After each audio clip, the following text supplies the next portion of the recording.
Mga master, okay lang bang? Huwag niyong skip ang mga ad sa aking mga video kung okay lang mga master. Salamat sa solid na suporta po. Yon, what's up mga masters? Nandito na naman tayo sa panibagong araw, panibagong kabanata na naman ang pagsasama-samahan natin ngayon guys.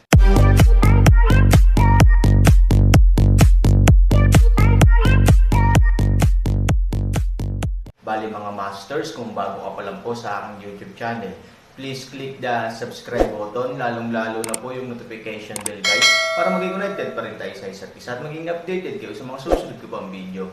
Bali mga masters, bago natin umpisahan ng kwento ay mag-shoutout po muna tayo para sa mga solid nating tagapakinig. Shoutout kay Michael Kapi, shoutout kay Michael Katipan. Yun na nga mga masters, no? Bali hindi na ito patagalin. In 3, 2, 1, let's go!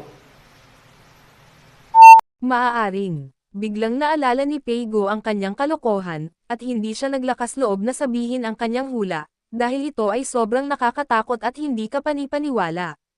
Nagpakawala lang siya ng mahabang buntong hininga at tumingin sa lungsod. Tapos na ang uso. Si Peigo, na nakikipaglaban sa loob ng maraming taon, ay nasa larangan ng digmaan sa loob ng maraming taon. Naturally, ang kanyang paghuhusga sa sitwasyon ay mas mahusay kaysa sa mga ordinaryong tao. Sa kasalukuyang sitwasyon, may mga halimaw na desperado ng umatake, ngunit maaaring hindi sila makapagdulot ng mapangwasak na dagok sa pangunahing lungsod kung saan puno ang mga elite. Gayunpaman, ito ay ang kanilang malupit na pag-atake na maaaring kumonsumo ng maraming tao sa pangunahing lungsod. Siyempre, kasama rin dito ang mga gusali ng pagtatanggol sa lungsod. At ang pinakakinasusuklaman ay ang daan-daang libong tropa na nakatago sa pinakalabas na bahagi ng Mingyu.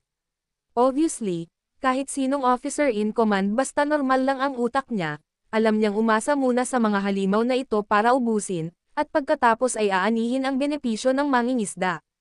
Ang pangunahing lungsod ay hindi nababantayan. Bukod dito, kahit na walang pagkonsumo ng mga halimaw na ito, ang biglaang pagdating ng isang hukbo ng 200,000 katao ay palaging magiging isang sakuna para sa pangunahing lungsod. Pare, paano na ngayon? Nag-aalalang sabi ni Peiho. Nasa kanya ang kinabukasan ng pamilya Pei. Naturally, mas alam niya kaysa sa sino man na binabantayan niya ang kanyang sariling kinabukasan, at ang kanyang kaseryosohan ay hindi pa nagagawa.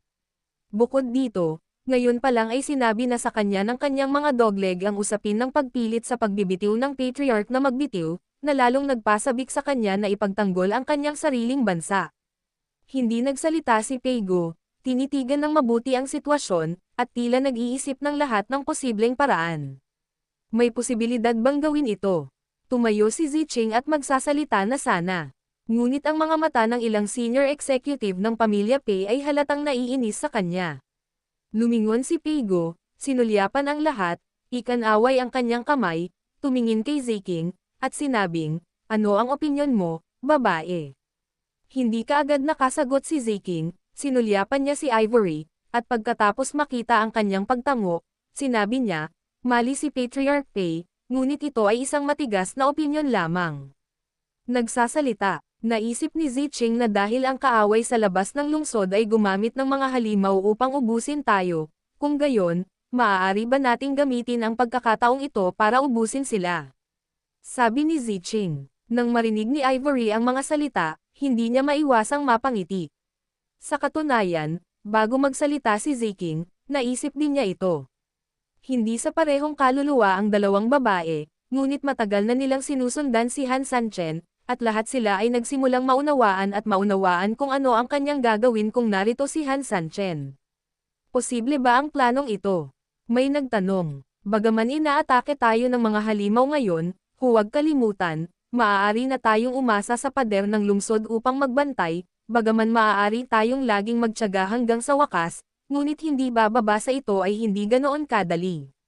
Sa kabilang banda, sila ay nasa likod, ang mga halimaw, kung gusto ng mga halimaw mas madaling salakayin sila. Nang matapos ang mga salita, bahagyang ngumiti si Ziching, sinabi rin ni Patriarch Pei kanina, nakikita nating lahat na ang mga halimaw na ito ay may mabangis at kakaibang mga mata, tila hindi makatwiran, naniniwala ako na hindi sila maaaring makuha ng lungsod, kontrolado ng mga dayuhang kaaway. Panipi, hindi lang sila nakita ng mga halimaw na ito sa likod. Nang marinig ito, lahat ay nag-isip. Di nagtagal, may unang nagsalita, hindi naman talaga imposibleng subukan. Para sa amin, ang halaga ng bagay na ito ay hindi masyadong malaki. Kung ang kanyang diskarte ay maaaring maging matagumpay, bagaman hindi nito babaguhin ang tide ng digmaan, maaari nitong baguhin ang kasalukuyang sitwasyon ng mataas na presyon at bigyan kami ng mas maraming espasyo sa paghinga. Panipi, ang ilang mga tao ay nagdududa sa pagiging posible ng pamamaraang ito, ngunit ang iba ay sumasang-ayon sa pagiging masusubok ng naturang pamamaraan. Sumulyap si Peigo kay Peihu at tumanggo nang makita siya, at agad na nagpa siya, okay, pagkatapos ay sundin ang mga salita ng batang babae at subukan siya. Kung ito ay magtagumpay, ito ay makapagpapagaan sa ating defensive pressure, ngunit kung ito ay mabibigo, hindi tayo napakalaking kawalan. Nang marinig ang pagsang-ayon ng pamilya Pei, ang bibig ni Ivory ay nagpakita ng bahagyang ngiti, mukhang marami kang natutunan. Tumugon si Ziching na may bahagyang ngiti, kasunod ni kapatid na Sanchen, paano mawawala ang kanyang mukha.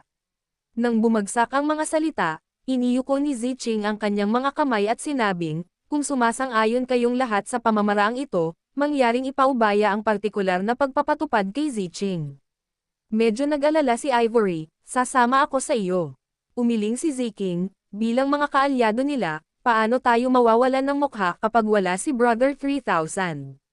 Sister Ivory, lumaki na ako. Nang bumagsak ang mga salita, direktang lumipad si Ziching, tulad ng isang matalim na palaso, at direktang lumipad palabas mula sa pader ng lungsod. Sa larangan ng digmaan sa oras na ito, ang mga halimaw ay talagang naakit dito, at sila ay naging mas manik at uhaw sa dugo.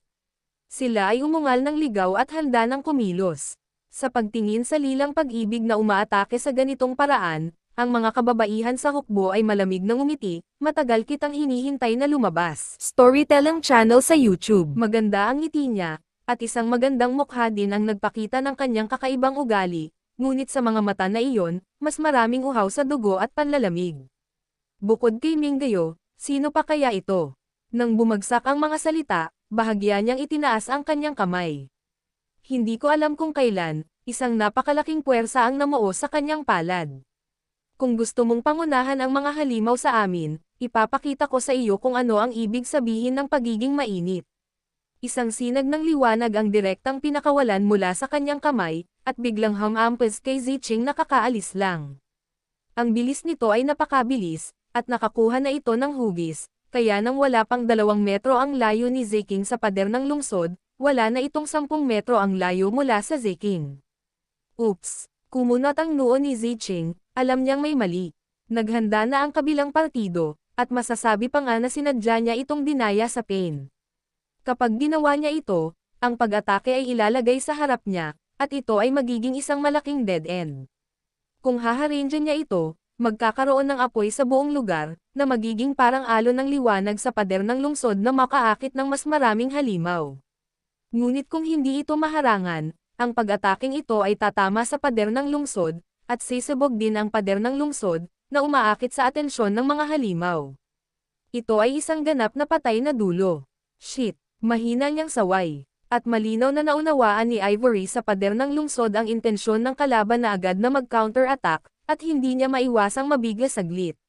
Malamig na nagngangalit si Peigo, at alam niyang may mali. Lumaban ka, dahil ito ay isang patay na dulo. Pumunta ayon sa patay na dulo. Hinimok ni Ziching ang kanyang buong katawan na maging talagang may kakayahan, at hindi siya kumikibo, humarap sa umaataking enerhiya ng direkta. Babae tanga, biglang nabalisa si Ivory, nahulaan niya kung ano ang gustong gawin ni Ziching. Tamang-tama, sa susunod na segundo, sa pag-atake ng enerhiya, direktang ibinigay ni Ziching ang lahat ng lakas upang protektahan ang sarili, at ginamit ito upang bitag ang umaataking enerhiya, habang hinihimok ang kanyang katawan na subukang alisin ang mga bagay na iyon mula sa pader ng lungsod, hanggat maaari. Ang paggawa nito ay hindi masasabing hindi epektibo, ngunit ang tiyak ay si Ziching, na gumugugol ng halos lahat ng kanyang lakas sa mga bagay na ito, ay halos walang lakas upang protektahan ang kanyang sariling kaligtasan. Sa makatuwid, kahit na ang ilang mga krisis ay maaaring mabago, ang epekto ay maaaring hindi malaki, at si Ziching mismo ay tiyak na matatamaan ng husto. Bobo ba si Ziching? Alam ni Ivory na syempre hindi siya tanga, napakatalino niya, ginawa niya ito dahil lang sa ayaw niyang masira ang reputasyon ni Han Sanchen o masira ang signboard ng Mystery Man Alliance. At huwag magbigay ng anumang dahilan sa mga taong ito. Boom! Sinamahan ng isang malaking pagsabog, kahit na hindi mababaw ang mga kasanayan ni Ziching, ang paraan ng paghila at pagkalagkad ay palaging salungat sa sentido komon. Sa layong wala pang 10 metro ang layo mula sa pader ng lungsod, lahat ay sisabog. At ang katawan ni Ziching ay direktang natangay din sa pagsabog, at dahan-daang bumagsak sa lupa na parang jade na halimuyak. Walang sino man sa pamilyang Pei sa paligid ang kumilos, nakamasid lang sila ng walang magawa, tanging si Ivory, na halos nakakita ng pagsabog sa gilid ni Ziking, ang pumunta upang iligtas si Ziking anuman ang kanyang buhay. Nang umalis si Ivory, ginisyon niya ang pader ng lungsod, na sa ngayon ay hindi masyadong naapektuhan. It's too fucking stupid women. I thought they could have a great plan. In the end, hehe, he ended like this. I don't know if one was killed or injured, and the other had to take the risk to save ito. Hindi mo man lang iniisip, kung may utak ang dalawang babaeng ito, paano sila maloloko ni Han Sanchen? Oo, sayang naman ang stunning ng dalawa, pero wasak sila sa utak. Bilang kaalyado, at higit pa dahil hinarang ni Ziching ang baril para sa kanila, hindi lang sila nagkaroon ng kahit katiting na pag-aalala, wala man lang silang pangunahing simpatiya ng tao, tanging walang katapusang pangungutya at pangungutya. Huwag na nating pag-usapan kung hindi maiisip ang diskarte ni Ziking, ang mga taong naruroon pa lang, na pagkasunduan na nila sa ilalim ng panukala ni Ziking. Ngayon, parang walang nangyari, wala silang nakilahok kundi paninisi. Si Pei Hu ay bihirang tahimik, at walang ibang dahilan para sa kanya. Mas nababahala siya sa kasalukuyang kalagayan, ang sakuna. Si Ivory ay palaging nasa malayo mula kay Ziking, kahit na siya ay nailigtas kaagad, ngunit dahil si Ziking ay masyadong malapit sa lupa, ang epekto pagkatapos ng pagsabog ay nagpabilis sa kanyang pagbagsak sa lupa. Kahit na nahuli ni Ivory si Ziking bago siya bumagsak sa lupa, nang iangat niya ang kanyang mga mata, halos wala pang 1 metro ang layo niya sa lupa, at ang mga nakapaligid na halimaw ay naakit at pinalibutan siya. Umuungol, umuungol, umuungol. Mayroong lahat ng uri ng kakaibang halimaw. Sa oras na ito, halos mapatay si Ivory sa loob ng 3 palapag at sa panlabas na 3 palapag. Kahit nakatingin sa ibaba mula sa pader ng lungsod, hindi maiwasan ng lahat na makitang namamanhid ang anit ng lahat. Na si Ivory ay parang butil ng buhangin sa dagat, sa paligid, tila napakaliit niya, nakakaawa at walang magawa. Nang makakita ng ganoong eksena, hindi maiwasan ni Peigo na makaramdam ng pagkabalisa. Kahit na ang mga anak ng pamilyang Pei ay wala sa lungsod, at kahit na ang buhay at kamatayan ni Han Sanchen ay hindi alam, o kahit na may mataas na posibilidad ng kamatayan, wala siyang intensyon na ituring sila bilang mga bisitang VIP. Napakasakit din panoorin. Mabilis, mabilis, mabilis, buksan kaagad ang gate ng lungsod, at kasabay nito, ayusin ang mga tropa upang iligtas. Malakas na sumigaw si Peigo, dahil sa takot na mawalan siya ng pinakamagandang oras para sa pagliligtas kung huli na ang lahat. Isang tao ang tumalikod at gagawin na sana ang itinuro, ngunit sa sandaling ito, itinaas ni Pei Hu ang kanyang kamay, mabagal. Nang makita ang lalaki na lumingon at nakita ang mga pagdududa ni Peigo, sumagot si Pei Hu, "Ama, ang pangunahing lungsod ay nasa matinding panganib na. Kung gusto mong buksan ang gate ng lungsod upang iligtas ang mga tao sa oras na ito ay katumbas ng paglalagay na ang mga espada na nakabitin ng direkta sa itaas ng ating mga ulo ay nakabitin sa ating mga leeg, at maaari tayong mailibing kasama ng buong lungsod anumang oras kung hindi tayo mag-iingat." Sa sandaling lumabas ang mga salitang ito, ang iba ay agad na sumang-ayon, "Oo, Patriarch, ang sinabi ng anak ay may katuturan. Ang pangunahing lungsod ay naghatid na ng isang sakuna. Kung hindi tayo tinulungan ng lungsod na ipagtanggol ito, natatakot ako. Nawasak na sana tayo sa kasong ito, ang lungsod ang tanging suporta natin sa ngayon, kung ang mga pintuan ng lungsod ay mabubuksan ng malawak, ito ay katumbas ng paglalagay ng mga tigre sa kawan, ganap na imposible. Patriarch, huwag mong buksan ang gate ng lungsod." Sa huli, Kahit na ang dalawang babaeng iyon ay nasa isang mapanganib na sitwasyon ngayon, ito ay kanilang sariling kasalanan. Ang pamilya Pei ay hindi kailanman humiling sa kanila na gumawa ng anumang bagay. Nagkunwari silang may kakayahan at kumilos ng walang ingat. Natural, lahat ng kahihinatnan, hayaan silang kunin ito sa kanilang sarili. Sa battlefield, paano magkakaroon ng undead? Okay lang mamatay, normal lang. Tama, Patriarch, ginawa tayong miserable ni Han Sanchen, at ang pagkamatay ng kanyang dalawang babae ay dapat ituring bilang kabayaran para sa atin. Patriarch, simula nang dumating si Han Sanchen dito, naging magulo na ang pamilya Pi natin. Sabi ko na nga dati, mga hindi kilalang tao lang sila. Napapaligiran na sila ngayon ng mga halimaw. Buti na lang patay na. Aba, di ba, sa walang hiyang lalaking ito na nagsusando, lahat ay tumango para ipakita ang kanilang suporta, at saglit, si Ivory at ang iba pa ay talagang karapat-dapat dito. Tumingin si Pigo sa umaakit na tao. Naniniwala siyang cold-blooded siya para makamit ang kanyang layunin, ngunit kumpara sa nakababatang henerasyon ng pamilya Pei, napagtanto niya lang hanggang ngayon na siya ay masyadong mabait. Gayunpaman, sa lahat ng pagkakataon, talagang hindi ito nagawa ni Pigo. Bukod dito, hindi makatwiran para sa kanila na pabulaanan. Magkakaroon ng malaking panganib ang pamilya Pei, ngunit napakawalang pag-asa na iligtas ang mga tao sa ilalim ng pagkubkob ng napakaraming halimaw. Kahit na sila ay talagang nailigtas, hindi magaan ang mga nasawi sa pamilya Pei. Ngayon, ang kanyang prestihiyo ay lubhang nabawasan dahil sa mga gawain ni Han Sanchen. Kung may isa pang problema, natatakot ako na talagang kailanganin niyang magbitiw at hayaan ang karapat-dapat, kaya sa pag-iisip nito, pagkatapos timbangin ang mga kalamangan at kahinaan, sa wakas ay tumanggo siya. Okay, ang mga tao ng pamilya Pei ay mananatili sa lungsod, kung hindi para sa aking buhay, hindi mo dapat iligtas ang mga tao ng pribado. Nang bumagsak ang mga salita, tumingin siya sa dalawang babaeng si Ivory sa paligid, at Bamulong, ginawa ng matandang ito ang kanyang makakaya, kaya huwag mo akong sisihin. Pagkatapos, hindi niya kayang makita ang susunod na eksena.